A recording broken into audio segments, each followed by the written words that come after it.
I'm Dr. Vanessa Sinclair, and this is Rendering Unconscious. My guests today are Doctors Clint Burnham, Paul Kingsbury, Alessandra Capperdoni, and Calum Matheson. They're here today to talk about their new book, Lacan and the Environment, published as part of the Palgrave Lacan series, edited by Calum Neal and Derek Hook. Clint Burnham is professor of English and chair of the graduate program in English at Simon Fraser University in Vancouver, Canada, and president of the Lacan Salon. His recent books include Does the Internet Have an Unconscious?, Slavoj Žižek, and Digital Culture from Bloomsbury 2018, and Frederick Jameson and The Wolf of Wall Street from Bloomsbury 2016. Paul Kingsbury is Professor of Geography, Associate Dean of the Faculty of Environment at Simon Fraser University, and Vice President of the Lacan Salon. His most recent scholarship draws on psychoanalysis in order to investigate the cultural geographies of paranormal investigations. He is co-author with Steve Pyle of Psychoanalytic Geographies from 2014, and with Gavin Andrews and Robin Kearns of Soundscapes of Well-Being in Popular Music from 2014. Alessandra Capperdoni is lecturer in the Department of Humanities at Simon Fraser University, where she teaches literature, philosophy, and critical thought, and animal studies. Her research explores desire, affect, trauma, and social imaginaries in three interrelated areas: the processual forms of language-oriented poetics and translation practices through the lens of the theories of the unconscious of Freud and Lacan, Marxist-inflected philosophies of language, post-structuralism and feminist theory, the work of literature and art in relation to violence and trauma, cultural work as phenomenological orientation toward the environment, and other than human animals, engendering the possibility of social links with different worlds. Calum Matheson is an assistant professor of public deliberation and civic life in the Department of Communication at the University of Pittsburgh, director of the William Pitt Debating Union, and a candidate at the Pittsburgh Psychoanalytic Center. His work focuses on intersections of Lacanian psychoanalysis, cultural studies, and rhetoric. He is the author of Desiring the Bomb, Communication, Psychoanalysis, and the Atomic Age. His articles have been published in Quarterly Journal of Speech, Review of Communication, Rhetoric Society Quarterly, Philosophy and Rhetoric, and other leading journals. As with all Rendering Unconscious podcast episodes, there is a video accompanying this episode at YouTube. Just visit Trapart Film's YouTube channel. That's Trapart Film at YouTube, or search for Rendering Unconscious podcast. Links to everything can be found in the text accompanying this episode. Rendering Unconscious is also a book, Rendering Unconscious, Psychoanalytic Perspectives, Politics, and Poetry, from Trapart Books 2019. For more information, you can visit our publisher's website, trapart.net. That's Trapart.net.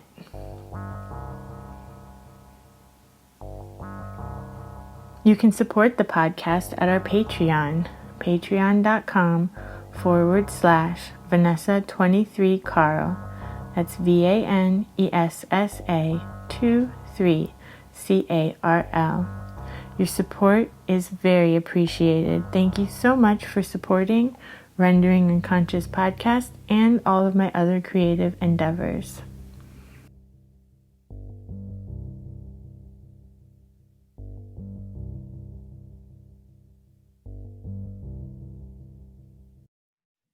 Okay, so I guess I'll begin as the co-editor for the book. And first of all, Vanessa, thanks for having us onto your show. And just for the viewers, my name is Paul Kingsbury. I'm a professor of geography and associate dean undergraduate at Simon Fraser University. And like Clint and Alessandra, who you'll be talking to very soon, Vanessa, I wanted to acknowledge from the outset that though we're speaking to you virtually, I'm located on the unceded and traditional territories of the Coast Salish peoples, which include the Musqueam, Squamish, and Tsleil-Waututh nations.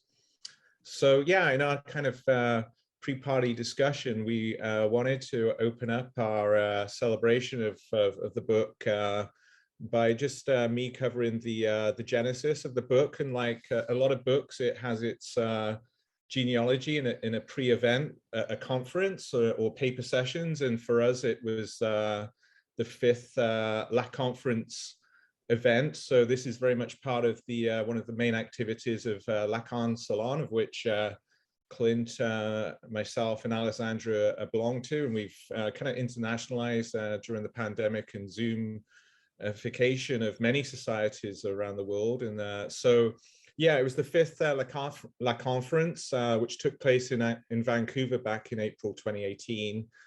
And I should acknowledge too that we got a lot of generous support from Simon Fraser University's faculties, departments, including the English and geography departments. And the conference topic, actually was transposed into the precise wording of the book's title. So the La Conference was called Lacan and the Environment. And so we kind of framed the concept of the environment in two ways, which Clint will probably touch on for our introduction when we discuss that.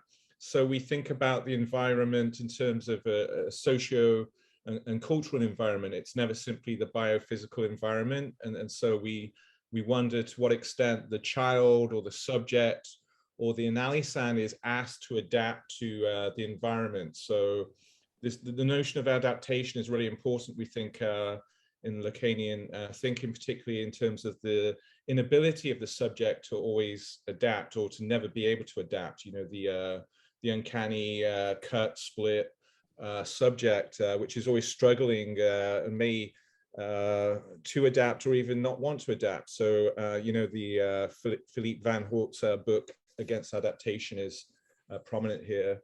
And then we think more along of the environment as the planet's ecology, which we posit, we often force the environment to adapt to us. So we kind of project our desires, our fantasies onto the environment itself. And so we have this kind of two-way thinking of the environment. And the conferences, CFP would try and provoke people to come to the conference, of course. So we talk about the primordial discord that Lacan talks about in the mirror stage, the repression of fundamental breaks between the ego and the environment. We ask about the environment of the clinic, the space and dynamics of the clinical space of analysis itself, the environment and the unconscious, residues of the real, which these themes kind of pervade the book. So just to briefly stick with the conference, which kind of forms the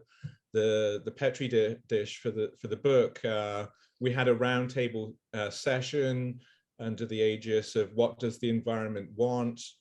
So Todd McGowan, Cindy Zaya, Matthew Flisfader, Alessandra, and Clint were part of this, the panel. The following day, so this was an evening event, the following day we had 16 papers, and many of them made it into the book. And also it's topped off the La Conference by a keynote by Todd McGowan on self-destruction in the natural world. And this makes it into the book, what Clint and I call in our intro bravura conclusion. So the 16 papers which made it into the book become divided into 4 sessions. So the sessions of the conference become the book's 4 parts. And so in the book, we have Lacanian theory. Second part is our knowledge on climate change, lack of knowledge. In the final section, Vanessa's End of the World, which brings together some of the apocalyptic themes that pervade some of the chapters.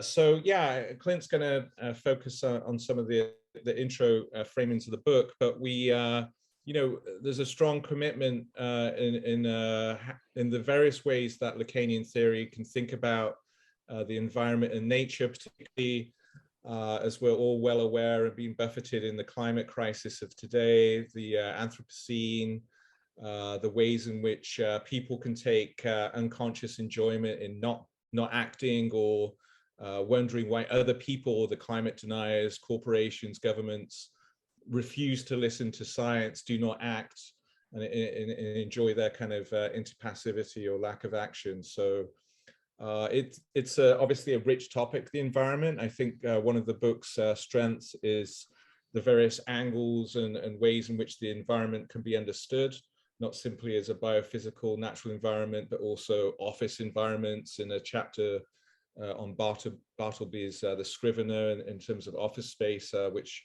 I can get to later on. So I'm going to hand it over to Clint, who, Clint, I think you'll talk about the intro a bit, and where we begin with a kind of Oedipal provocation about our basic attitude towards the environment, in terms of, do we want to make love to the environment, or do we hate the environment, and these kind of conflicted cathexes regarding the human and subject's relationship to the environment. So yeah, I hope I've given you a sort of background there, Vanessa, just the conference, how it informed the book. Sorry, I won't jump in. I want to see if Vanessa has any questions, first of all. Well, what was it like deciding to create this conference in the first place? Yeah, so it was the 5th LAC conference. We like to formulate a theme for the conference. I think 2018, we hadn't really addressed the environment. It was, I think, in terms of the news stories of the day, living in British Columbia, Pacific Northwest, there's always a kind of attunement to environmental politics. I think certainly Clint and myself, other Lacan Saloniers would have discussed the theme. So yeah, the theme is the thing, right, when it comes to conference structuring. And again, you know, given that it's the 5th event, it's always a coming together of the Lacan Salon members, but also a guest there as well. And this is pre-pandemic, of course, so we much of the joy of the conference is to host people, to bring people in, and you know, see them in person. And what I recall from that conference, it went smoothly, and you know, I'm really glad that we chose the environment as the topic, because it was fecund enough to make the bridge into a book project. Yeah, and I haven't seen any other books like this out before. Yeah, I think Clint and I, you know, in talking about the book project, recognize you find the environment scattered throughout certainly Lacan's work, and we addressed the sardine can as one of the key tropes in Lacan's works that addresses the environment and pollution. But like you say, yeah, I don't think there's been a dedicated book per se on Lacan and the environment in all its multifarious dimensions. So yeah, it was a great journey. And also, I mean, there's a kind of an overlap in that, because some of us also go to the LAC conference in particular, the one organized by Hillary Neroni and Todd McGowan and a few others. And so, and just through email lists and that kind of thing. And so there's that kind of conversation going on as well. So readers of this book will know some people who've been on your podcast, but also who, who show up in that kind of a North American sort of context. And there's a pretty lively North American Lacanian academic sort of community, I think, of both academics and also graduate students, and so it's nice to continue these kind of It's weird. I was saying this to Isabel Millar the other day. Like, for all Lacan's kind of misanthropic, if not misogynist, but so his kind of dark side, Lacanians, at least the ones that I've met for the most part, are very friendly. It's just like we don't repress. Well, good. Yeah. I'll sort of jump in, and I will say what a pleasure it is to be on your podcast, Vanessa. It's something I listen to a lot. I just listened, as I was saying earlier in the week, to that long form interview with Danny Novus, who's such a sweet guy. He's such an amazing guy, and it's the different directions you guys went in that. It was awesome. But pleasure, with all the fraught psychoanalytic resonances, carrying with it not a little anxiety. And even when Paul was talking about the subject, adapting to the environment, and both Calum and I lifted our coffee cups at the same time, and I like, oh my God, it's uncanny. Here we are mimicking each other in the mirror of the of Zoom. So I guess this is a question that came up during the conference, and I think it was Nathan Gorlick asked this question during Todd's keynote, which is, what does psychoanalysis bring to that is new to questions of the environment and the ecology and environmental politics and so on? And the two things we talk about in the introduction are, first of all, the Freudian concept of ambivalence, and also the Lacan's notion of jouissance. So, as Paul was saying, thinking of the environment, do we think of the environment as our mother or our child? Do we want to fuck it or to protect it? So the earth gave, I didn't realize I took this note, the rhyme here, but the earth gave birth to us, but is now dying. This is the concept of the Anthropocene, but we're ambivalent towards our mother. We feel suffocated by her sometimes. There's a kind of a matricidal element to our SUV driving, pipeline building, etc. sort of subjectivities. Or if the earth is our child, we have to take care of the earth as ocean levels rise. But again, our attitudes are ambivalent. Think of Freud's essay, A Child is Being Beaten, which points to a fundamental masochistic enjoyment. So we asked, what are the unconscious fantasies, disavowed pleasures of the environmental activist? Whether one merely recycles or lays down one's body to stop a pipeline, there is always the danger of thinking of oneself as what Hegel called the beautiful soul, or Lacan's logic of the phallic exception. They're the bad people, those climate deniers. I'm this wonderful person. Then we also, in our introduction, sort of broke down attitudes towards the environment in Lacan according to the well-known triad of the imaginary, symbolic, and the real. Paul mentioned the mirror stage essay before, and in that essay, Lacan used the phrase "reflected environment," and we wanted to preserve that tension between, as Paul said, between environment as nature and environment as one's surroundings in a more general sense. Two, in terms of the imaginary, the environment is both a site of jubilant activity, as Lacan puts it, of play, and also something we feel some antipathy towards, more ambivalence. The symbolic then denotes the world of law, order, language, the big other. But Zizek warned us long ago about the postmodern decline of the big other, or what Lacan called the university discourse. We don't trust science anymore. We're more likely to trust conspiracy theories. And indeed, science, on the other hand, science is also this master signifier. When we say we want to listen to the science, we don't mean science, because almost none of us understand the science. We just mean the scientist as a sort of an expert, a subject supposed to know.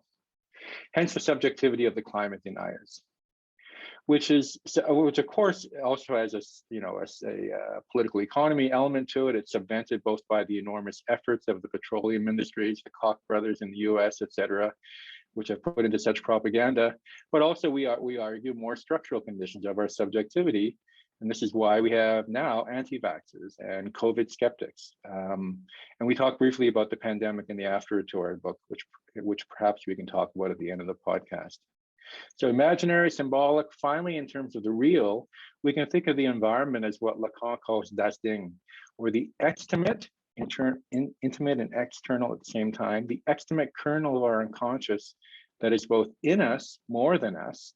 That is, the unconscious is in some ways unnatural, a motivation that we do not understand, and external to us, what Mark de Kessel calls a radical exteriority that is only accessible to us through topological or post-Euclidean structures like the Mobius strip or the Klein bottle. And if you'll permit me, Vanessa, I'd like to conclude, as Paul was mentioning earlier, with this discussion of our introductory remarks to the volume with the famous story of Lacan and the sardine can. In seminar 11, Lacan tells the story of being on vacation. He's a young intellectual in Brittany and going out on a small fishing boat. This is a very dangerous occupation of the fishermen. Many die quite young of tuberculosis. This is before the industrialization of fishing, but not probably before overfishing. If you think of W.G. Sebald's discussion of the herring fisheries in the rings of Saturn. At any rate, they're out on the boat, beautiful sunny day, and one of the fishermen, Tijan, points to a sardine can twinkling in the water. You see that can? Do you see it? Well, it doesn't see you. Lacan is out of place as intellectual in a working class scene. But this is also the sardine can as pollution. And we can think of, say, the garbage patch in the Pacific, which is, the size of Texas, of nanoplastics we cannot see and that are in all fish and all sea salt now. That is to say, pollution is nature. But we shouldn't think the sardine can is the subject supposed to know it doesn't see you. It is subject, to be sure, not substance. It lacks. Pollution lacks. This is Lacan like to quote James Joyce's phrase from a thing in Wake, I believe.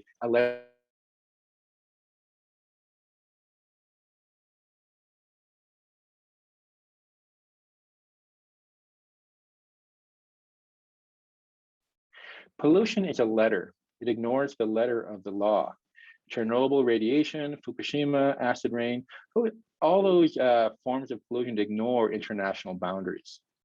And as of course do other effects of the climate crisis. Our region of North America's Pacific Northwest has seen disaster after disaster over the past few months, the heat dome and forest fires of the summer, and just this past week, a once-in-a-century storm caused by an atmospheric river that resulted in mudslides, flooding, and a tremendous disruption to an already fragile supply chain. And of course, effects felt on both sides of the Canada-US border between British Columbia and Washington State. And of course, the state will also weaponize climate denialism to its own end. That's what I'll sort of finish with, or rather the ends of capital. This past weekend in British Columbia, when the National Police Force, the RCMP, diverted resources from rescue operations in the flooded zone, so attempts to mitigate the effects of climate disaster, to better hit an indigenous blockade on Wet'suwet'en territory in the north, the pipeline blockade. So they take away from helping people affected by climate change to attack people who are trying to stop climate change. Counting as well on media attention on the floods.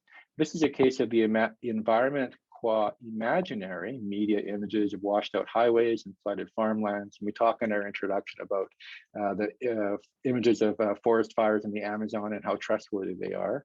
Of those images trumping, but also aiding and abetting the big other, state violence, the better to repress the real anti-pipeline activists, that is, who are attempting to stop the very climate destruction that contributes to flooding. So there's the big picture.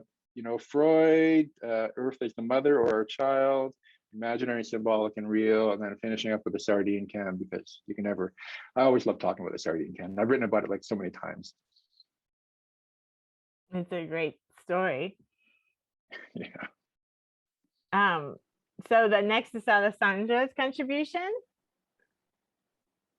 Yes, thank you, Vanessa. First of all, can you hear me fine? Because I have sometimes internet problems.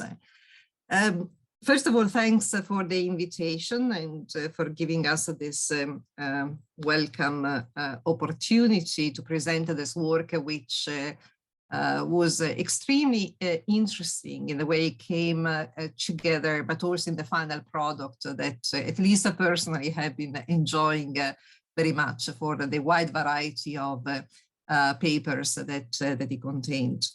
My chapter is entitled "Does the Animal Desire?" And it was a chapter difficult to write, I have to say. It left me very insecure for the fundamental questions that I was asking. Now I am an animal person. I'm interested in work also in animal studies. But, you know, when you were speaking about animals, there is always the danger of speaking about an otherness, which we cannot really represent, or what that otherness means for us as humans, who are obviously human animals, but nonetheless of a different kind. And so a certain danger at objectification in that sense, or construction of the knowledge of the other. And especially the difficulty speaking about animals in the context of a psychoanalytic theory. So the paper had to be quite speculative in that sense. I did not want to talk about the role of animals psychoanalytically for humans, or at least not as a sole angle, but really question the idea of the animal, how it comes up or does not come up as it should in psychoanalytic theory, and fundamentally whether the animal has an unconscious or not, because we cannot speak about psychoanalysis outside of the question of the unconscious.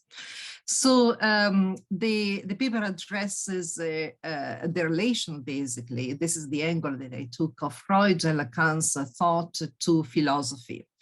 Not because philosophy has a unique standing in this question, but I read it more as a symptomatic, as a discourse of the way in which throughout the human history, especially in the Western world, that the animal has been situated, has been located.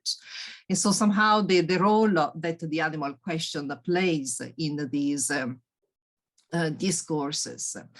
And the idea was to start from the distinction that Freud was already drawing amongst the notions of needs, instincts, and drives, which per se are already quite a fraught concept, because necessarily they are entangled with a more biological, so speciesist understanding, or one which is connected more to the question of language. And these distinctions that are further then elaborated by Lacan in relation to the triad that Clint was talking about, the registers of the imaginary and the symbolic in particular. So all of these distinctions seem to speak of an impossibility of speaking of an animal psychoanalytic act, because the animal is excluded from the domain of language. However, in working on this paper, when I was first presenting it to the conference, I went back to the first seminar of Lacan, because I remembered that there was quite an extensive and unique discussion on the question of the animal in relation to the register of the imaginary. And I bumped into this quotation that opens also as an epigraph of my essay. Speech is essentially the means of gaining recognition. That is why, in a sense, one can speak of the language of animals. Animals have a language, langage, to the degree that there is someone there to understand it. And I thought that it was a beautiful way, even if it was not already speaking about a topological structure, but toppling the question of a language onto itself, and not so much who has or does not have a language, but how language functions altogether in relation to the unconscious. So this was really my my first step. And I wanted to consider also why Freud and Lacan do not specifically address the relation of animals to psychoanalysis, except in Freud we have obviously the role that animals play in the human psyche with the Platonism. And in the case of Lacan, there is this larger section in Seminar 1 on the role of the imaginary in the lives of mammals and the whole notion of mimicry. But if we think about Lacanian psychoanalysis and the discussion of the register of the symbolic in particular, it seems almost at odds with the possible inclusion of animals in a psychoanalytic theory. This is also one of the reasons that in The Animal that the 4 a.m. Jacques Derrida seems to take Lacan to task on this notion. However, I had to reconsider this idea, but the only way that I could address it was really penetrated by reinterrogating the field of philosophy through the discourse of philosophy through the parameters of psychoanalysis. So in a way, it allowed me to reflect better on psychoanalysis in that sense. So I went over a kind of an overview highlighting the different fundamental moments in which the discourse of philosophy has constituted itself in a certain way throughout centuries around the question of language and rationality, by giving for granted somehow and constructing in this way the alterity of the animal to the human. In the kind of deconstructive approach that I took relies at every step on some of the tenets that Lacan is highlighting throughout his work.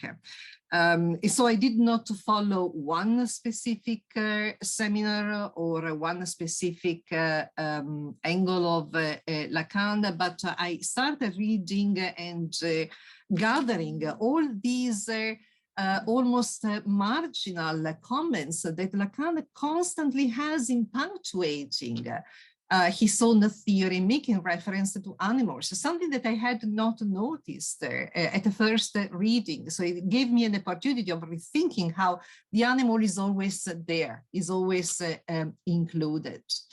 And clearly, one of the major questions that was interesting me was in part, what does it mean to say that the animal does not have a language, and so reverting this notion, but the kind also of recognition and misrecognition that are constantly going on between the human animal and the non-human animal in the field of discourse. And so there were different moments when I found that even philosophy shows its own lack in its ability somehow to grapple with the questions that relies on a priori exclusion of the animal other.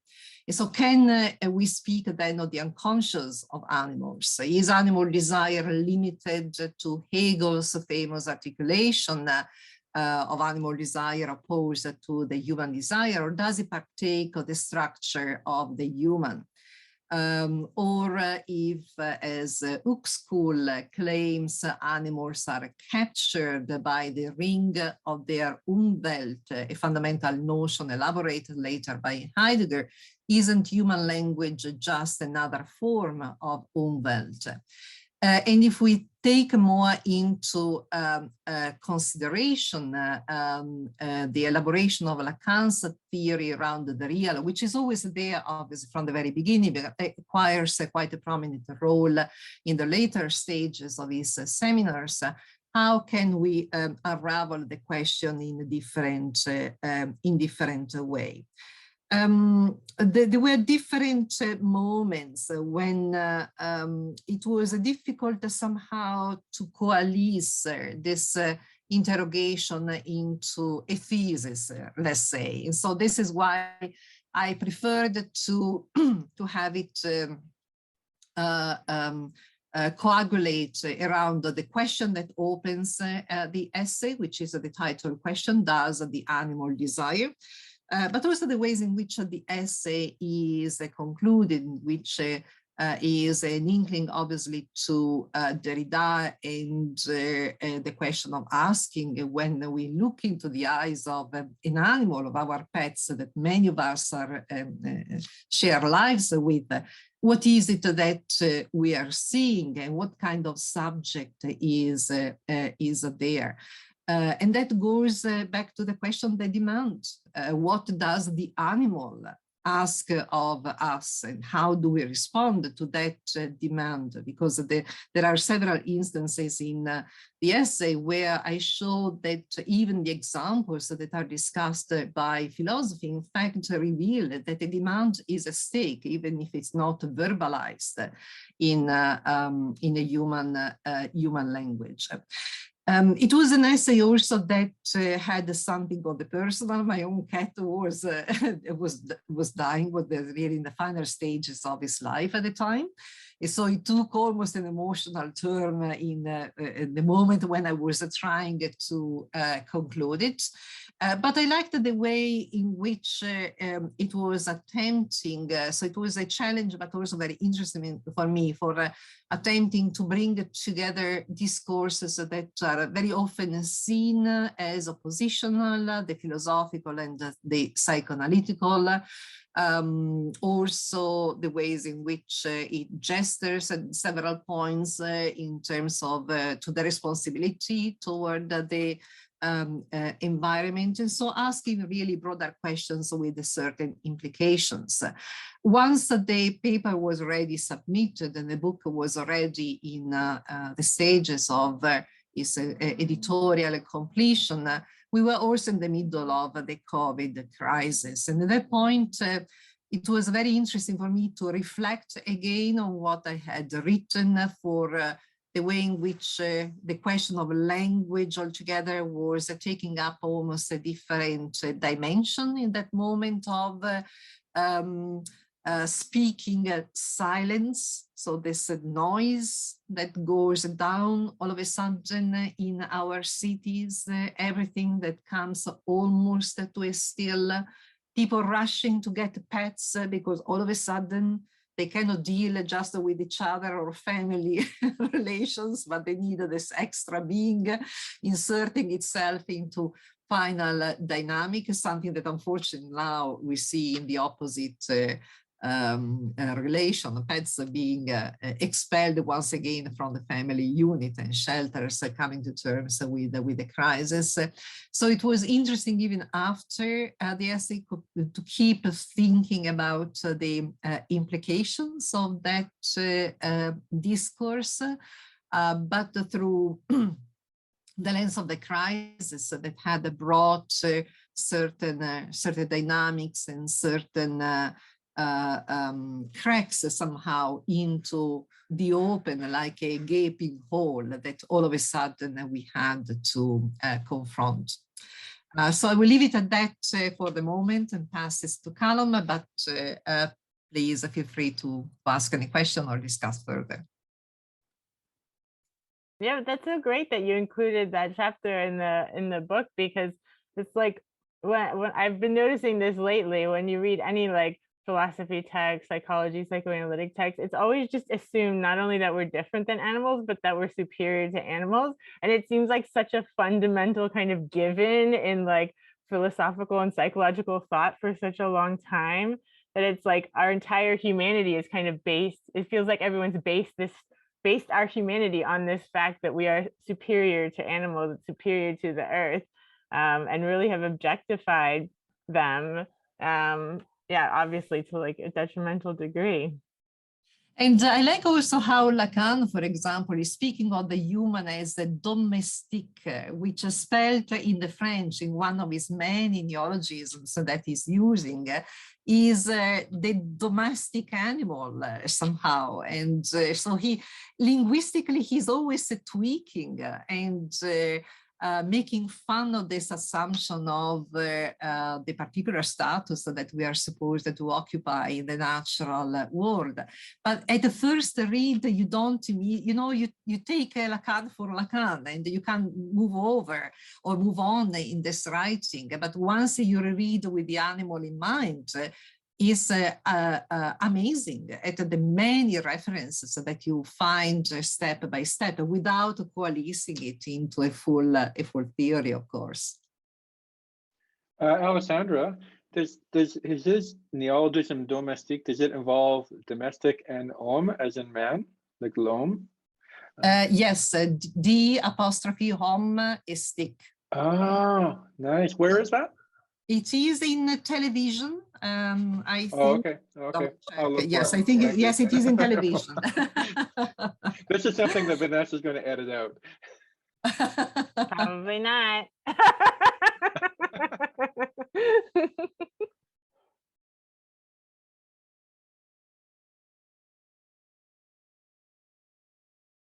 So, Calum, do you want to present your chapter? Sure.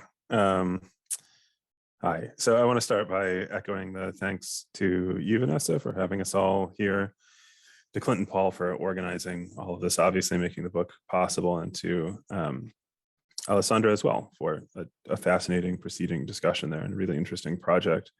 I wrote about Doomsday preppers. So my interest in this grew out of my first book in 2019 called Desiring the Bomb, which examined the ways that people imagine the end of the world and the way that they simulate the end of the world and attach to it.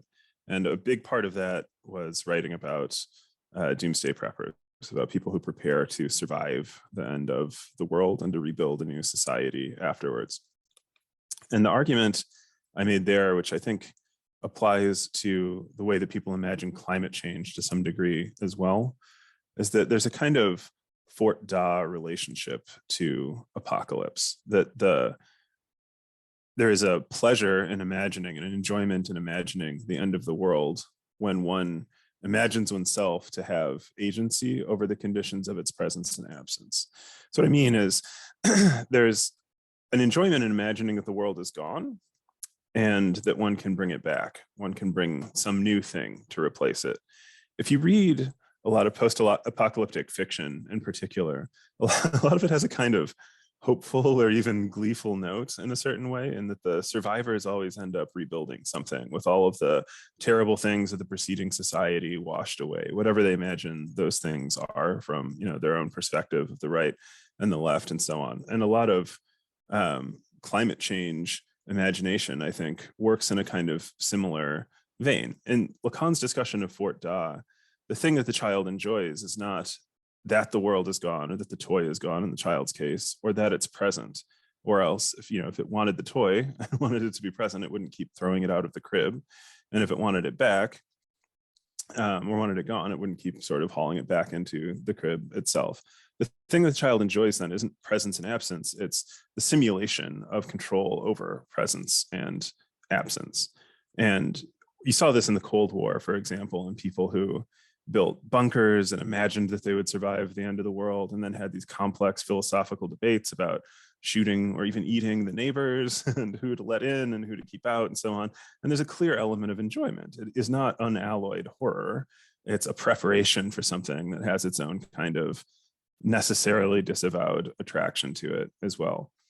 The particular group of climate change imaginers that I'm interested in are Silicon Valley doomsday preppers. There's this image of doomsday preppers, especially in the United States, I think, of being people who live in the backwoods and rural areas who, are generally uneducated or uncultured and so on, that they're hillbillies basically, and that this is the way that they'll live through the world, essentially, strangely, because they're closer to nature in a certain way, but also because they're, denied some of the aspects that define them as being privileged members of society. prepping also happens, and perhaps to a much greater degree, in much wealthier spaces, including in Silicon Valley. People like Peter Thiel, for example, who has bought land in New Zealand. New Zealand is the big thing. New Zealand is the place that Silicon Valley tech magnates imagine that they will survive, weather the apocalypse and survive. There's a lot of talk about pandemics before this pandemic. And one of the kind of big things that this variety of prepper imagines is that the poor will rise up someday because automation has displaced them, or because climate change has destroyed the conditions that made their lives livable, and so on. All things that they themselves contribute to directly through the activities of the businesses that they own, through their investments, through the systems that they maintain. It's an imagination of the end of the world that has the usual Fort Da element of imagining that the world has ended and imagining that one can survive and rebuild, but another layer to it as well, in that there's a direct participation by some of these people as agents that will bring about potentially the kind of fantasies that they imagine, that they claim to abhor and in fact prepare for and perhaps desire in a certain sense as well. And some of this writing is a response to Jeffrey Keel's book, Facing Climate Change, which argues that there's a positive potential for anxiety in imagining climate change, that maybe, and this mirrors arguments that were made about disarmament in the 1980s and before. Nearly every social horror one says, someone somewhere says, if only people understood how bad it would be, if only they could imagine what it would really be like, then no one would support these kinds of things. I think that is wrong. That imagining what it would really be like is part of the attraction for some people. Imagining that the world is washed away is part of the attraction of doomsday prepping, that what you are really doing is simulating to build a new society, and the enjoyment of it comes from those simulations.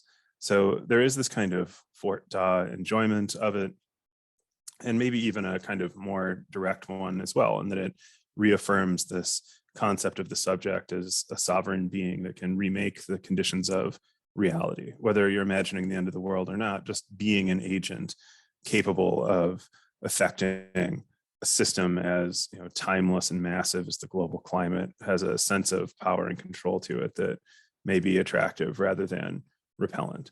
And that's part of what makes Silicon Valley doomsday prepping, I think, indicative of a larger dynamic that one has to face when one talks about ways that one might respond to systems that imperil human survival overall, that fundamentally they lack a certain value to them, and that might be inevitable. That the real question that they kind of paper over is why we care at all, that societies continue, that beings continue, that human beings survive, and so on. That there's a certain formlessness to it that has to be avoided. And skipping that question to get right to the point where we can provide hope, either in adaptation or avoiding the crisis, or in survival and rebuilding, kind of misses, I think, what might be the actually generative anxiety that results from this confrontation with climate change. So Lacan writes in seminar 10, the anxiety isn't distinguished from fear simply by the absence of an object. What distinguishes anxiety is that it is not without an object. In other words, anxiety is what happens when the process of Fort Da is interrupted. When one imagines that the thing is there, the object of desire, imagines that it's gone, and enjoys the capacity to control its presence. Anxiety is what happens when one can be not without the object. In other words, when this imagination of control over the object's presence and absence dissipates because the object is suddenly too present. That kind of anxiety, I think, is quite different than the kind of anxiety that results from talking about, or the infinite number of pie charts and so on about the state of global climate. That those are invitations to fantasy rather than the interruptions of the conditions that make fantasy possible and underpin our kind of failure to confront existential threats to human survival. So if we decide that we want to do something about that collectively, it'll require an interruption of fantasy that is much more fundamental than simply adding to the science fictional lurid descriptions that describe the end of the world, which is the kind of environment that a lot of Silicon Valley tech industrialists were raised in the first place and enjoy and imagine themselves thriving in after the rest of us are dead. Yeah, and this is another topic that's been in like human consciousness forever, as well as this like apocalypse. And that it seems like people have imagined they've been living through the apocalypse for like as long as there's been people at least writing books. So that's interesting as well. And then of course the fact that people like Elon Musk are planning to like colonize Mars, and people imagine they can live in space. It's like we have this planet that's like really self-sufficient and has like a magnetic barrier that keeps like solar rays from like burning us, and it regulates itself pretty well, and we can't just let it keep going, but we imagine we can build some like artificial place to live in outer space, and then that's going to work. And if we did somehow do that, like what kind of life is that though? It's like do you think life is just actually like physically surviving and like eating these like, I don't know, tablets of nutrients and like wearing depends, like like is that really like life? I don't know. Yeah, space travel is interesting. WALL-E. Yeah, just the like biological survival of like otherwise basically immobile human beings and so on. I mean, I mentioned space travel briefly in the chapter, but Mars is the new backyard bunker. Like in the first wave, it was literally digging a bunker in your backyard. And then in the second wave of Doomsday prepping, it was moving to the suburbs and imagining that the people in the inner cities would be destroyed, which has its own kind of racial and class legacy, especially in the the United States of America imagination. And the new wave is to just imagine that we'll be uprooted and that we'll live on Mars somehow. And that question of like what life would be like, I think is interesting, partly because it's hard were we to avert climate change altogether, were everything to turn out just peachy and the climate deniers are wrong and so on and so forth, the kind of life that Elon Musk and Peter Thiel and so on imagine for us is already as if we're dead in a certain sense. There isn't really all that much difference between being a product in an Amazon warehouse and being blasted out of a cannon at Mars so that the mitochondrial legacy of the human species continues. Yeah, and of course they want to like mine it as well. They like plan to like find minerals and like mine other planets so they can make money that way. Sure, why not? Vanessa, I was wondering if Paul and I could tag team a bit here and just mention a few of the other chapters, and then we could have a wrap-up discussion. Does that work for you? Oh yeah. All right, go for it, Paul. Okay, thanks, Clint. So when you've published a book, maybe as a sole author or in this case as co-editor with Clint, it's always interesting to go back to the book after it's been published. And so when I was listening to Alessandra talk about a chapter, as the co-editor, I'm always thinking about the labor and patience involved in getting the epigraph for Alessandra's chapter at the top. And I do like collaboration projects. So with Clint, we had this back and forth to what extent we will push Palgrave, and thanks Derek Hook and Calum Neal for the support. But so Clint and I had this wonderful editorial back and forth about to what extent we should not cede our desire or Alessandra's desire towards the epigraph.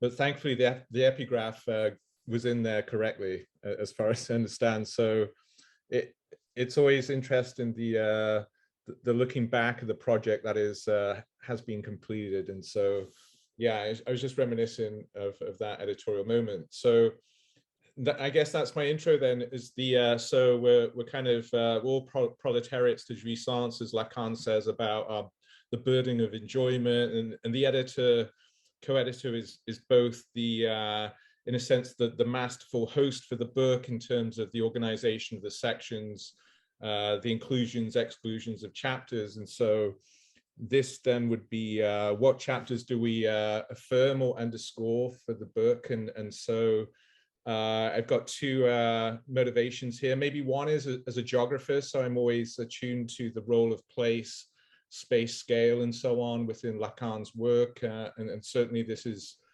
part of the book. So I would direct readers, potential readers who should become readers for the book, to Alma Krilich's chapter 4, where Alma, who is part of the Lacan Salon, so maybe there's a bias there too, but she focuses on the work environment in Herman Melville's story, the Bartleby, the Scrivener, which first published, I think, in 1853. And so Alma looks at how Bartleby kind of enjoys his office environment in terms of this inactivity of preferring not to work. So I prefer not to, this preferring not to is Bartleby's kind of refrain.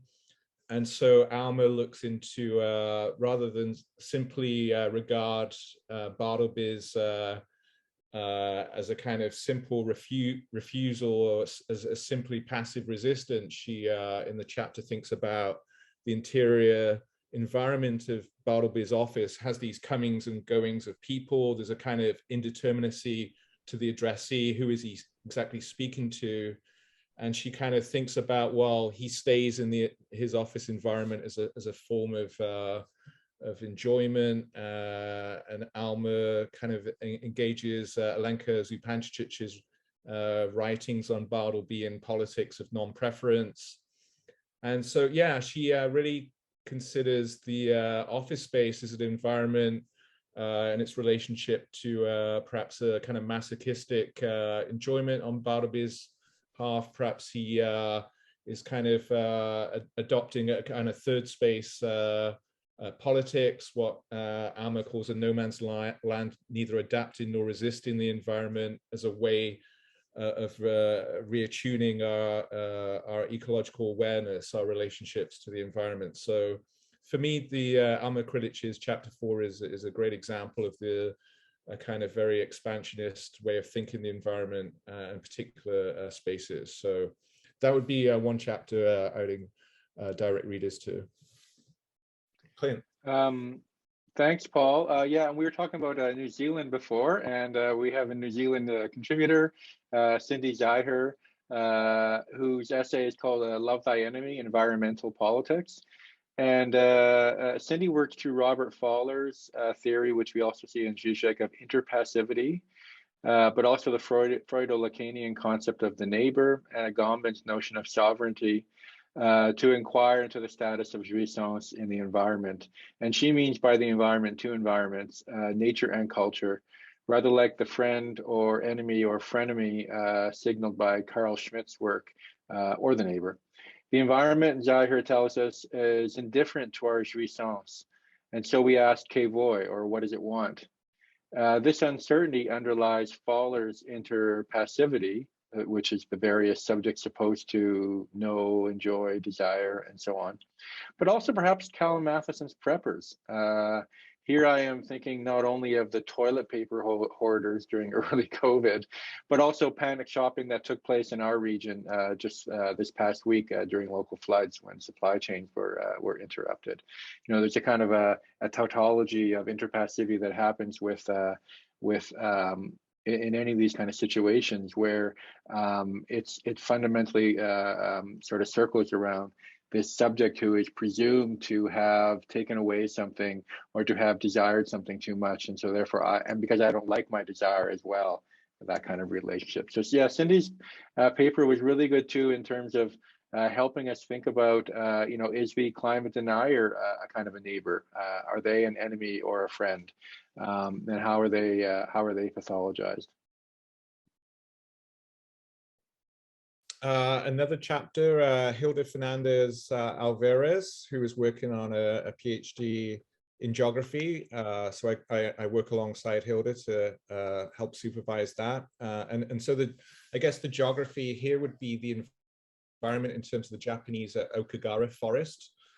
So Hilda relates this forest space as, you know, forests, natural environments, nature itself often idealized. But in this space, we see the ecological condescending from a kind of idealized apex down to a nadir, a kind of lowliest form, because this space is this forest is a frequent space for suicides for Japanese youth. They kind of almost flock to this site, and so you have this kind of question that Hilda brings to the fore is, well, is there something specific to this forest space? Is there something, perhaps from a Marxist line of inquiry would be, is there something about the social conditions of the youth, their relationship to the forest site? Is it, as Hilda asked, a dark incandescence in terms of its, in a Bataillean sense, of something that draws in a kind of jouissance-ridden way young people to commit suicide? And in a Lacanian vein, she asks, is it akin to the Lacanian letter, a sort of inscription that cuts even as it communicates, severs and leaves residues unbearable, perhaps for some of the people who visit there for the suicidal act? And as we mentioned in the intro, Hilda does a really good job. She doesn't offer a pat answer to what it is about the forest, but rather she complicates our relationship to understanding the agency of natural spaces or forest spaces in terms of what Hilda calls a psych-ecological relationship between the subject and nature. She then, towards the end, thinks about the issues of waste, which is a kind of theme earlier on in the book. Perhaps, Clint, you want to talk about your chapter here with the issue of garbage dumps. But for Hilda, the forest then perhaps is another kind of garbage dump insofar as it's the dumping of life itself, a perfect site, if you will, as Hilda puts it, for an ultimate act of suicide. So again, I like this chapter in terms of the different contrasts, figurations of the environment in the book. Thanks, Paul. And instead of talking about myself, I'll just talk about another one of the chapters. Alois Stevens, staying with the anxiety, the ecological objectivity of Inuit throat singing. So Alois draws, as Calum was mentioning, on Lacan Seminar 10 on anxiety, as a way of understanding the extractive logic underwriting settler colonialism, a logic of desire, which is in turn stymied by the jouissance of Tanya Tagaq's throat singing. Simultaneously avant-garde and traditional, Tagaq learned this practice of her ancestors from cassette tapes, but she also regularly performed with Kronos Quartet. She's also an accomplished novelist. This throat singing unsettles its audience with its heavy breathing and orgasmic auditory signification. And I think this is again in that fine formulation that Calum had of Lacan's of anxieties, that which is not without an object. And that's always for me, for reading Lacan, it's always about paying attention to, especially the way in which he uses those kind of double negatives. He's not saying it's with an object, he's saying it's not without an object. And that's a key kind of a very fine sort of distinction in terms of how to conceive of why anxiety is different from fear.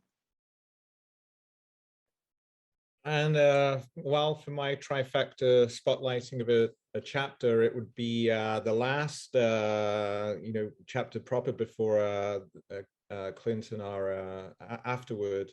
It's chapter 16 by Todd McGowan, which is based on Todd's excellent keynote he gave at the La Conference called Self-Destruction in the Natural World.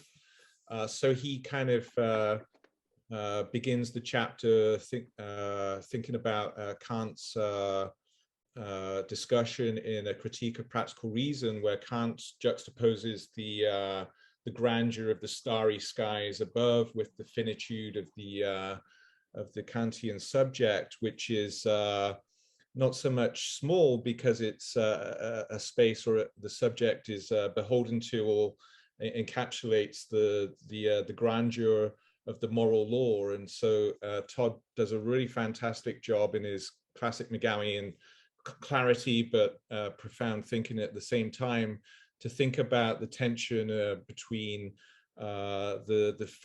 finitude of the subject and the grandeur of the starry sky. McGowan suggests that Kant gets this wrong in terms of the spatial relationship between the two, but moreover, Todd thinks about how self-destruction is more an accurate description of the subject rather than having a predilection to do the right thing, which Todd links to issues of saving the planet. Why we really should be questioning our capability of human subjects to save the planet if we are more inclined to prefer to eat steaks and fellatio rather than reproductive sex or healthy eating. So you have this really nice, it's a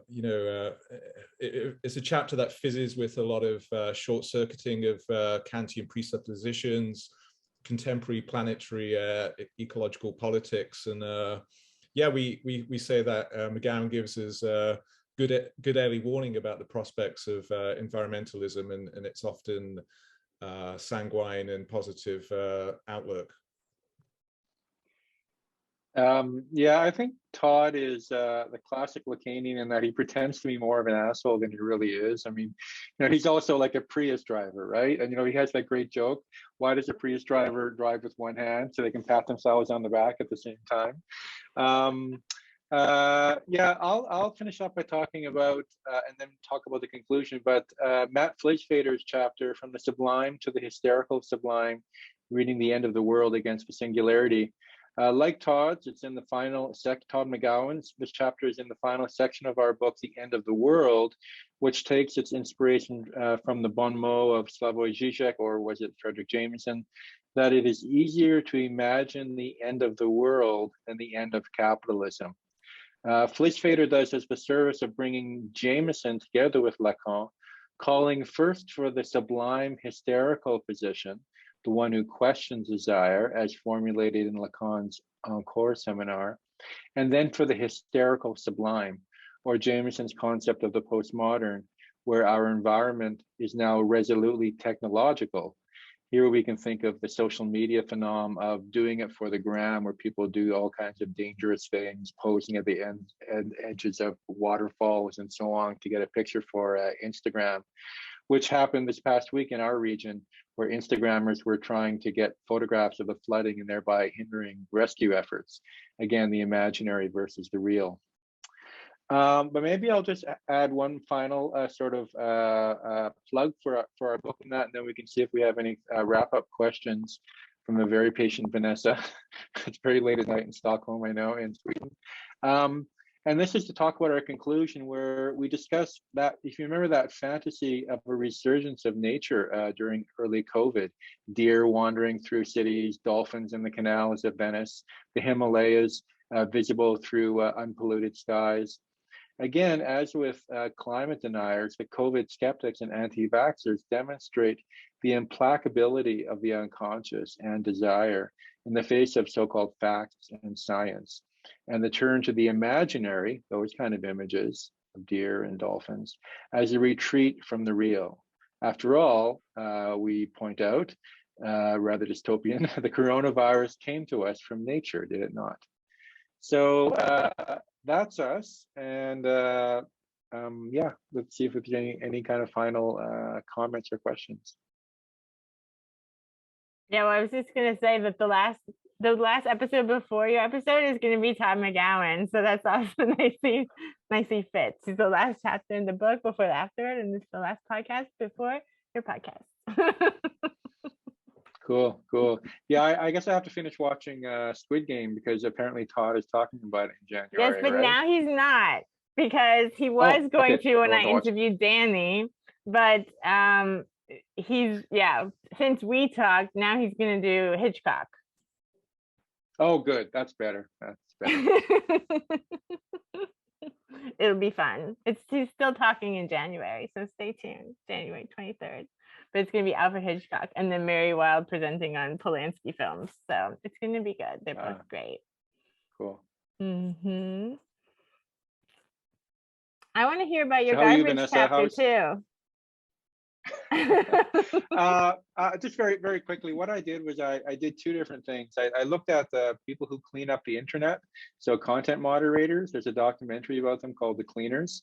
And the documentary is set in Manila, and they actually live, some of them live next to the actual garbage dump, this massive sort of garbage dump in the slum.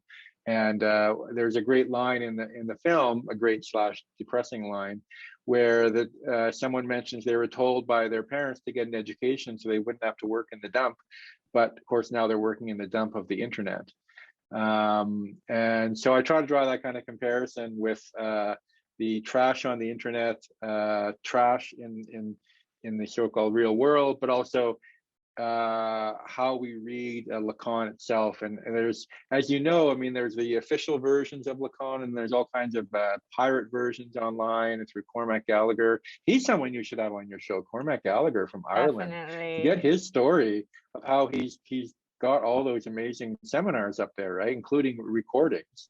But so there's all these, and the text, I mean, this is my English professor hat I'm wearing now, but in a print culture way, that the text of Lacan is very unstable. Those seminars, the way they're edited in the French, in the English, about the raw feed versus how it gets cleaned up. You know, there's all this debate around Jacques-Alain Miller and how that the official editions, because he's the literary executor, I guess, they almost never have any kind of footnotes, which is very, sort of, for Lacan is such an elusive writer and speaker. He's always referring to philosophy and literature and science, indeed, and psychoanalysis. And so to not have those there out of some kind of, petty Millerian sort of, this is going to get me in trouble on your rendering unconscious podcast, but this idea that they should keep free of any kind of scholarly apparatus, I think, is actually does a disservice to readers of all kinds, whether they're clinicians or academics or students or just general people interested in psychoanalysis. Yeah, exactly. We're pretty frank here on rendering unconscious, so tell us how you really feel.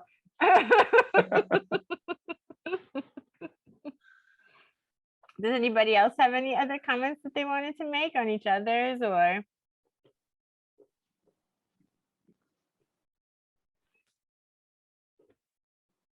Well, as global Clint, supply chain, I still haven't got the actual physical copy of the book. I have the digital copy. Yeah. Have you requested the hard copy, or you stick it? Yeah. I asked him to send it to her. Yeah. Calum, Alessandra, do you have the actual physical copies? Yeah, I do. I've had it for I had the physical one. Yes. Yeah, I emailed them Palgrave. This morning actually, because I still. You need it, Paul. Without the object, and but I think the irony there, but the reality is that the books themselves and objects are implicated within the global supply chain, which of course are implicated in socio-natural processes of blockages and stutterings, and it's with the afterword that we wrote. So instead of afterword, we went afterward to speak to how, when we were kind of finalizing the book in summer 2020, this of course was several months deep into the pandemic, which was ridden with uncertainty. So the book is it came through environmental crises of many sorts that the pandemic touches, and it's still, the book itself, for me at least, the physical object is implicated in environmental, political economy stuff as well. So that, I guess, that bespeaks to how the environment really is, both the real and a master signifier in terms of the terrain of debate for what human existence, social society is about. Mm.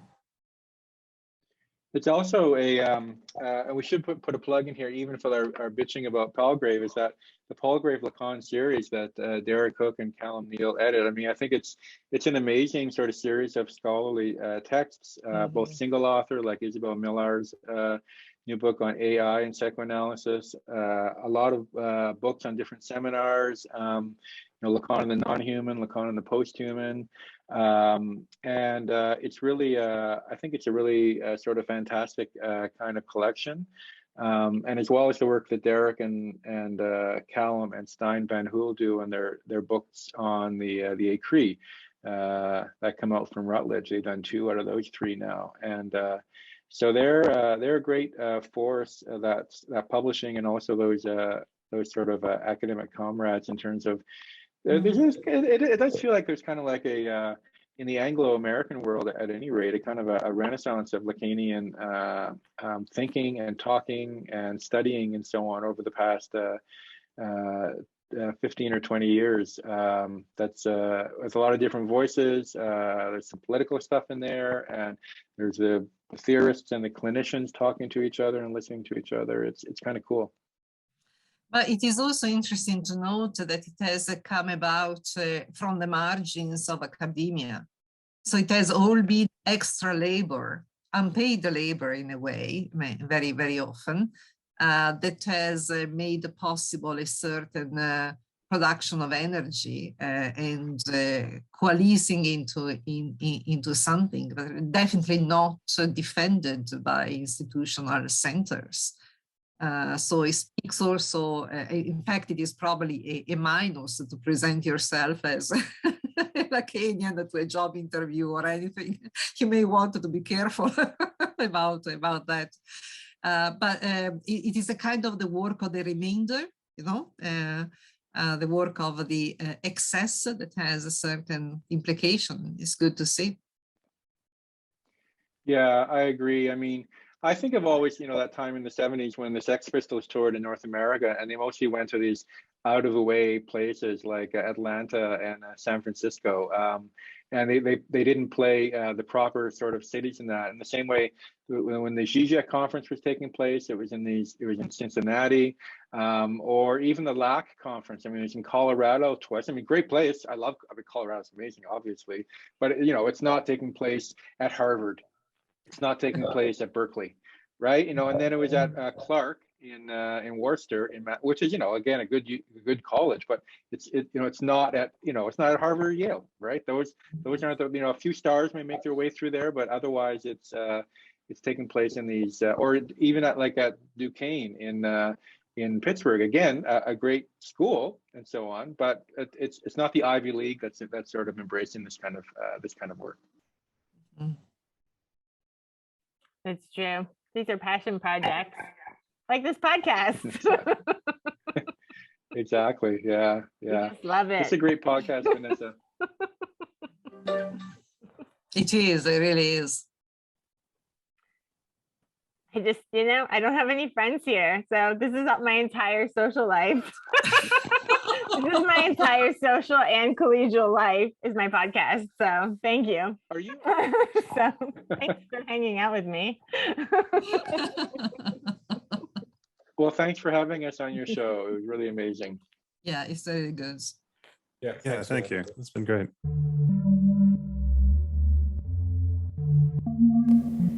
Thank you for listening to Rendering Unconscious. You've just heard a discussion with Doctors Clint Burnham, Paul Kingsbury, Alessandra Capperdoni, and Calum Matheson.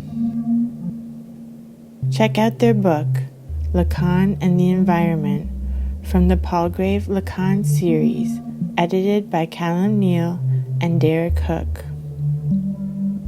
Links to everything can be found in the text accompanying this episode. You can visit my website, drvanessasinclair.net, or the podcast's main website, renderingunconscious.org, for links and more information. You can also follow me on Twitter and Instagram at rawsin_. That's RAWSIN_.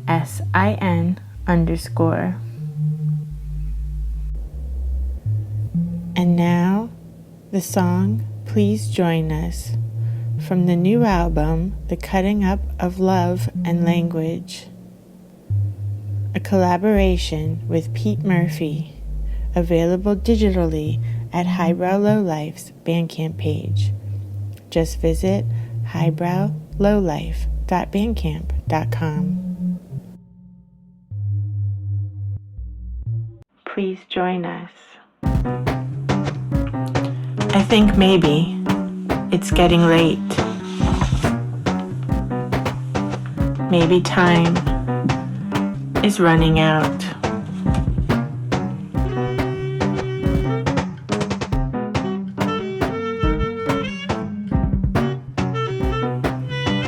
Let's go upstairs. Let's go upstairs. I lean in and suck till the end of time. Till the end of time.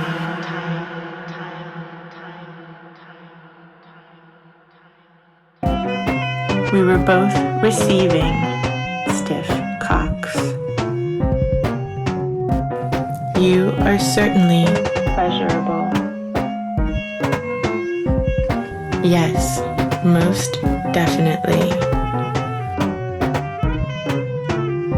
Accept my solution and be dominated by sheer force. I turn my head, placing it between my fantastic legs. Fuck bump, fuck bump, fuck. Well, how about that?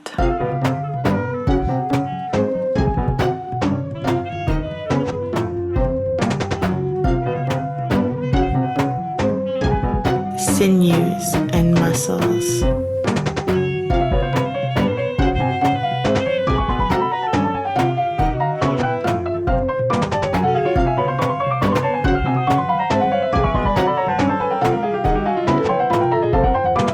The roots of power.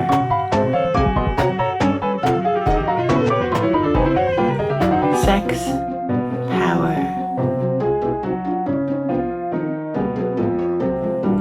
Sex, power.